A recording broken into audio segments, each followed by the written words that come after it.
Dal Vangelo secondo Luca.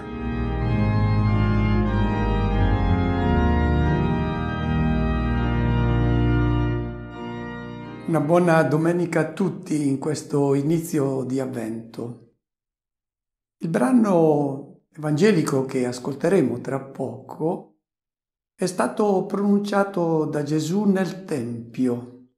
È l'ultima settimana della sua vita e Luca ci riferisce che ogni giorno Gesù trascorreva la giornata nel Tempio dove insegnava e poi alla sera usciva e si recava sul Monte degli Olivi e pernottava all'aperto.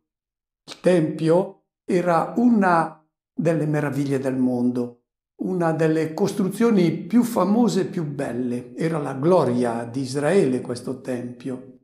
E un giorno, mentre si trovava nell'atrio delle donne, qualcuno ha invitato Gesù a contemplare questa meraviglia.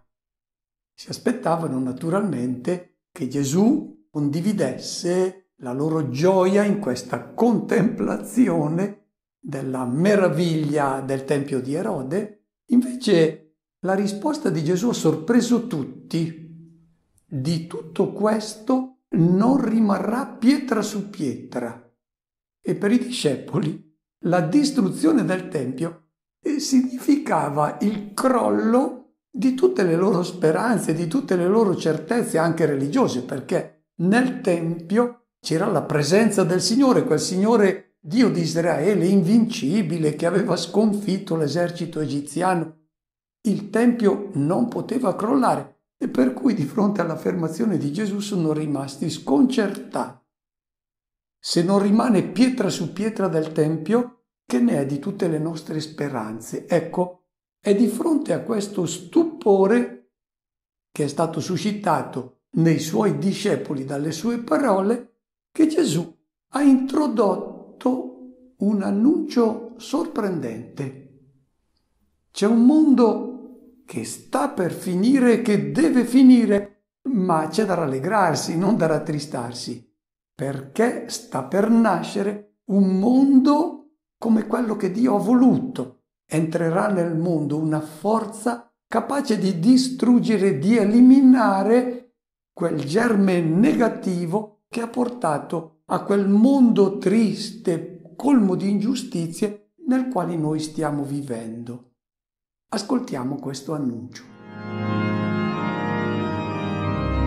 Vi saranno segni nel sole, nella luna e nelle stelle, e sulla terra angoscia di popoli in ansia per il fragore del mare e dei flutti, mentre gli uomini moriranno per la paura e per l'attesa di ciò che dovrà accadere sulla terra.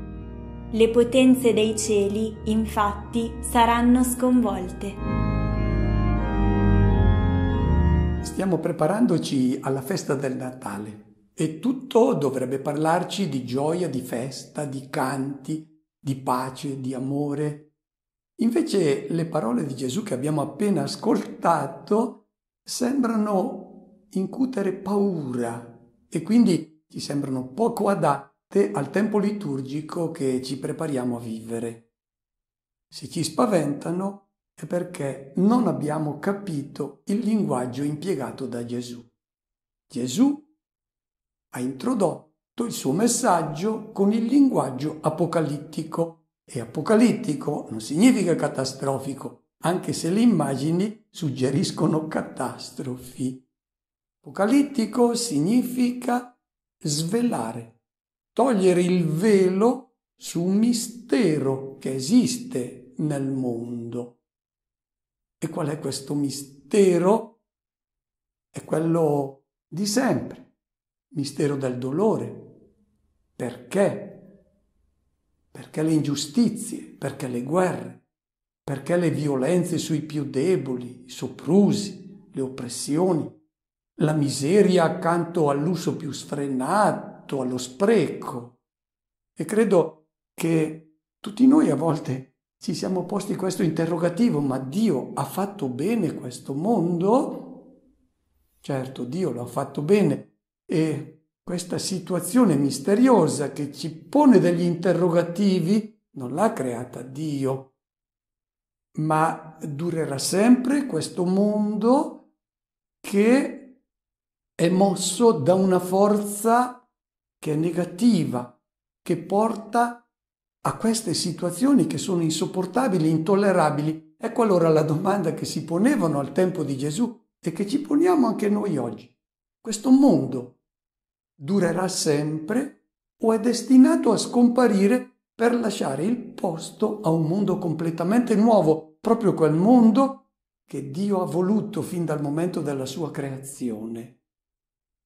Ecco, le parole di Gesù vogliono togliere questo velo e impiega le immagini apocalittiche che adesso cerchiamo di decodificare. Anzitutto parla di segni nel sole, nella luna e nelle stelle. Ecco, i popoli dell'antico Medio Oriente contemplavano più di noi il firmamento e regolavano la loro vita osservando il corso degli astri e il regolare susseguirsi delle stagioni. Più di noi alzavano lo sguardo al cielo, noi lo ripieghiamo fin troppo sui nostri smartphone, loro lo sollevavano verso il cielo. E per loro, come per noi, se c'è qualcosa che immaginiamo stabile, immutabile, è proprio il muoversi regolare degli astri e dei pianeti del firmamento. A nessuno di noi passa per la mente che domani il sole non sorga puntuale al secondo a oriente. Ecco, c'è anche il salmista del Salmo 72, il quale, quando compone il suo epitalamio per il sovrano nel giorno della sua intronizzazione, cosa gli augura? Il tuo regno duri come il sole, perché il sole dura sempre, come la luna, per tutti i secoli. Il tuo regno sarà un regno di pace finché non si spenga la luna. La luna non si spegnerà mai perché gli astri del firmamento sono stabili, immutabili. Cosa intende dire allora Gesù quando impiega queste immagini? Sole, luna, stelle, le potenze del cielo saranno sconvolte. Ecco, i profeti avevano descritto in modo molto efficace il mondo di cui tutti noi desideriamo la fine. Avevano parlato del mondo fatto di ingiustizie, di guerre, di violenze nei confronti dei più deboli. Il mondo retto da un ordine sociale che è disordine. Ecco, anche noi oggi pensiamo che questo mondo qui sia stabile, inamovibile. Quante volte abbiamo sentito dire non cambierà mai nulla. Troppo forti sono i poteri del male. Pensiamo all'economia, alla pubblicità che vende menzogne, fake news e riescono in tutti i modi e con tutti gli strumenti del digitale a comunicare le menzogne. E allora viene voglia di lasciar cadere le braccia. Questo mondo continuerà così. Ecco l'immagine efficace, introdotta da Gesù. Quello che sembra immutabile, inamovibile, Dio lo sconvolgerà, verrà buttato all'aria perché introdurrà nel mondo una forza molto più potente delle forze del male. E sarà la fine non soltanto del mondo delle ingiustizie sociali, ma anche la fine di una struttura religiosa che tutti ritenevano destinata a durare eternamente perché era detentrice dell'autorità divina, quella religione che inculcava nel popolo un rapporto commerciale con Dio. Qual era la religione del tempo di Gesù? Quella che Gesù condanna e dice adesso è finita questa religione, questo modo di rapportarsi con Dio. Andavano al tempio, offrivano i sacrifici al Signore e se offrivano sacrifici si aspettavano poi i suoi favori. Osservavano i precetti e così il Signore benediva la famiglia, i raccolti. Era un rapporto commerciale con Dio, il volto del Padre, annunciato da Gesù e riprodotto perfettamente sul suo volto. Non vuole assolutamente questo rapporto, perché Gesù è venuto a parlarci, ad annunciarci la gioia di un amore incondizionato di Dio. Non vuole nulla da noi Dio. Noi dobbiamo accogliere i suoi doni e se li accogliamo noi siamo felici. E lui l'unica cosa che vuole è la nostra gioia. Ecco che cosa annuncia Gesù. Il tramonto del Dio suscettibile, vendicativo, che pretende obbedienza, che esige che gli si chieda scusa se per caso qualcuno osa sottrarsi ai suoi ordini, altrimenti scatena i suoi castighi. Ecco, Gesù, con questa immagine del crollo del mondo antico, dice: è entrata nel mondo una forza nuova che è il suo spirito, lo spirito dell'amore, che vince la forza negativa dell'odio, dell'egoismo. Il mondo nuovo non sarà più regolato da queste forze che hanno dominato fino alla sua venuta.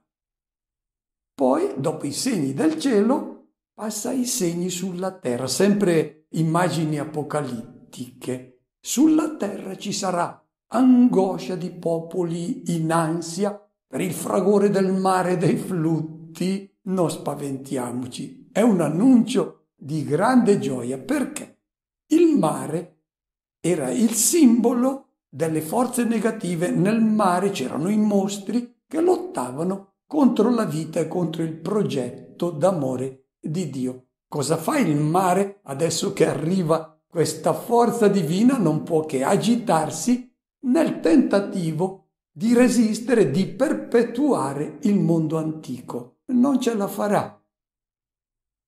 E questo conflitto fra le forze del bene e le forze del male non può che generare angoscia e paura anche nei giusti, perché, dice, gli uomini moriranno di paura perché non sanno, attenderanno ciò che sta per accadere sulla terra. Bene, anche noi moriamo un po' di paura perché ci accorgiamo che c'è un conflitto fortissimo fra le forze del mondo vecchio, che le conosciamo molto bene, e quella forza nuova, che è lo spirito che attua in coloro che accolgono la proposta di mondo e di uomo nuovo al quale Gesù ha dato inizio. E anche noi abbiamo paura perché ci spaventiamo. Chi vincerà? E tante volte pensiamo le forze del bene avranno la peggio, verranno sopraffatte. Gesù vuole darci con queste immagini l'annuncio che le forze del bene avranno il sopravvento. Vuole evitare il pericolo che noi vediamo molto attuale, molto concreto, e anche coloro che hanno dato fiducia alla sua proposta di mondo e di uomo nuovo lasciano cadere le braccia rassegnati. No. È iniziato il mondo nuovo e c'è stato un passaggio fra due epoche della storia, quella del mondo antico e quella del mondo nuovo. Il passaggio dal mondo disumano al mondo realmente umano era già stato annunciato dal profeta Daniele e Gesù richiama questa profezia applicandola a sé.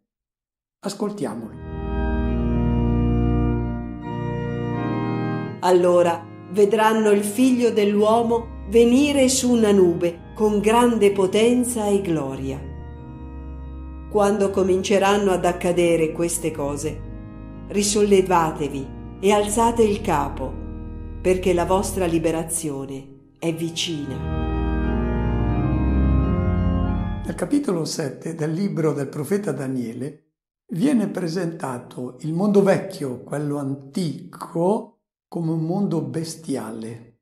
Infatti le immagini sono quelle del susseguirsi dei regni e degli imperi che sono leoni, leopardi, che sbranano coloro che ci sono prima di loro e poi instaurano un potere che è altrettanto bestiale. Ecco, nel libro del profeta Daniele viene annunciato finalmente la venuta del regno del figlio dell'uomo. Figlio dell'uomo, nella lingua ebraica, significa semplicemente uomo.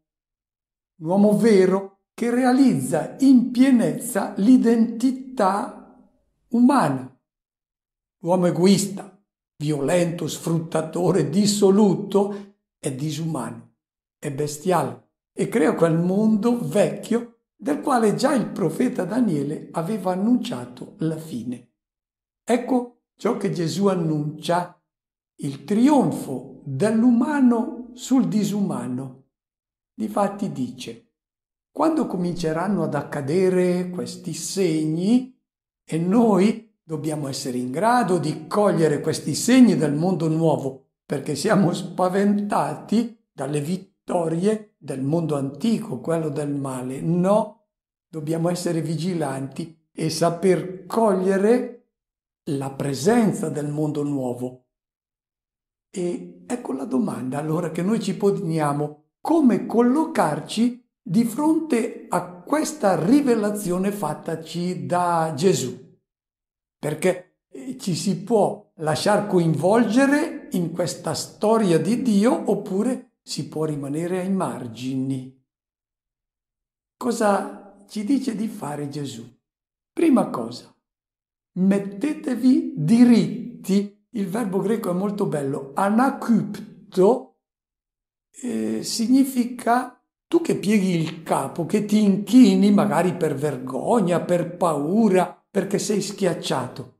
Mettiti dritto. Questo verbo è impiegato un'altra volta dall'Evangelista Luca quando parla della donna curva, che era andata sempre curva. È proprio l'immagine della donna che lungo la storia ha sempre dovuto chinare il capo. Gesù dice: è nato il mondo nuovo, mettetevi dritti tutti voi che andate piegati, non rassegnatevi alle diverse schiavitù alle quali siete sottomessi. Schiavitù magari che vengono da culture che sono pagane, da tradizioni o da mode. No, se voi siete schiavi di queste cose, mettetevi diritti e non rassegnatevi nemmeno a chinare il capo a causa di una vostra storia dolorosa, magari fatta di peccati, di fragilità, di errori che avete commesso. Non rassegnatevi, mettetevi dritti perché Dio vi ama così come siete. Seconda cosa che dovete fare: alzate la testa, guardate in alto, pensate al senso del vostro esistere. Non ripiegate la vostra testa sulle realtà materiali che sono importanti ma non sono l'assoluto. Levate le vostre teste, guardate al senso del vostro esistere perché si avvicina la vostra liberazione. Quando cominceranno ad accadere queste cose, preparatevi perché dovete cogliere i segni del mondo nuovo e inserirvi in questa nuova realtà. E ora Gesù fa 2 raccomandazioni. Ascoltiamolo. State attenti a voi stessi, che i vostri cuori non si appesantiscano in dissipazioni, ubriachezze e affanni della vita, e che quel giorno non vi piombi addosso all'improvviso.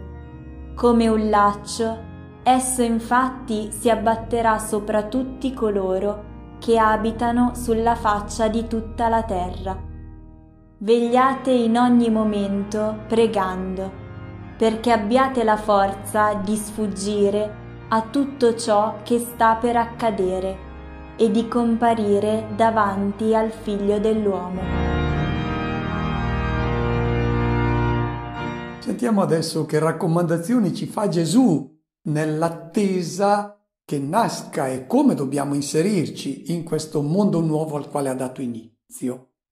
La prima di queste raccomandazioni non è stare attenti al male che fanno gli altri. State attenti a voi stessi, a vigilare su voi stessi anzitutto, perché ci sono dei pericoli, dei rischi che potete correre. Il primo di questi rischi è che i vostri cuori si appesantiscano, cioè che perdano la sensibilità religiosa e umana del messaggio che Gesù ha dato. Siccome viviamo nel mondo, viviamo accanto a mode, a una logica che non è quella del Vangelo, anche noi possiamo essere pian piano introdotti a pensare, ad agire almeno un po' come fanno tutti. Gesù dice: vigilate su voi stessi. Guai se ci integriamo così pienamente nel presente, nelle cose materiali, al punto da non lasciare più spazio alla ricerca dei valori, del senso della vita, finiamo per scivolare sul modo di pensare e di agire di tutti. Vigilate su voi stessi, quindi rimanete sempre in contatto con la mia parola. Secondo pericolo, le crapule, le ubriachezze. Cosa si intende con questa immagine? Si intende tutto ciò che stordisce, tutto ciò che fa perdere il contatto con la realtà. Chi beve, chi si ubriaca, vive poi in un mondo illusorio, non reale. E questo stordimento che viene dalle cose materiali, che può essere anche il successo professionale, per cui non si pensa ad altro, o possono essere tutte le realtà illusorie, effimere, in mezzo alle quali noi viviamo. Ecco, tutto questo è presentato con questa immagine di un qualcosa che ci stordisce, ci ubriaca. E quando uno è ubriaco è meglio che non faccia acquisti perché lo imbrogliano. E noi nelle scelte della vita, se siamo storditi dalla pubblicità, per esempio, dal modo di ragionare, dai discorsi, dalla pubblicità che viene fatta anche in TV, dai talk show effimeri, anche noi finiamo per essere poi storditi e ubriacati da tutte queste cose e poi facciamo delle scelte errate. Poi ancora gli affanni della vita. Non è che le cose materiali non siano importanti, ma non sono le uniche. Le preoccupazioni per la vita biologica non possono assorbire tutto il nostro interesse. Se sei ripiegato sulle realtà terrene come se fossero le uniche e l'assoluto, non dai poi il giusto valore alle cose della vita. Poi continua dicendo: attento che puoi essere vittima di un laccio che ti piomba addosso. Laccio vuol dire che ti lega, che non riesci più a fare nessun movimento. Bene, dice Gesù, stai attento, che puoi venire intrappolato in scelte che non ti lasciano poi più pensare ed agire e scegliere nella tua vita. Pensaci, perché poi alla fine potresti essere vissuto incatenato a un mondo immaginario, perché quello vero di mondo, le scelte giuste, non si rivelano immediatamente. Chi ha scelto bene nella vita lo vede alla fine. E l'invito questo alla saggezza, a saper leggere il senso della storia, a cogliere il traguardo, sapere qual è la direzione che deve essere presa oggi nella vita. E ultima raccomandazione, la preghiera. Preghiera significa rimanere costantemente in contatto e in dialogo con il Signore, in modo da fare tutte le scelte secondo quello che Lui ci suggerisce. Ecco, questa è la preghiera, e conclude Gesù dicendo: quando il Signore viene nella nostra vita con la sua parola e con la sua luce, vuole che siamo trovati in piedi davanti al Figlio dell'uomo. Il Figlio dell'uomo è la proposta di uomo che Lui fa, e noi il Vangelo difatti lo ascoltiamo in piedi proprio perché siamo pronti ad accogliere la sua proposta e a eseguirla. Siamo in attesa della venuta del Signore e ci stiamo preparando proprio per accoglierlo in piedi, pronti ad eseguire ciò che Lui ci dice, perché allora diventiamo costruttori con Lui del mondo nuovo e dell'uomo nuovo. Auguro a tutti una buona domenica e una buona settimana.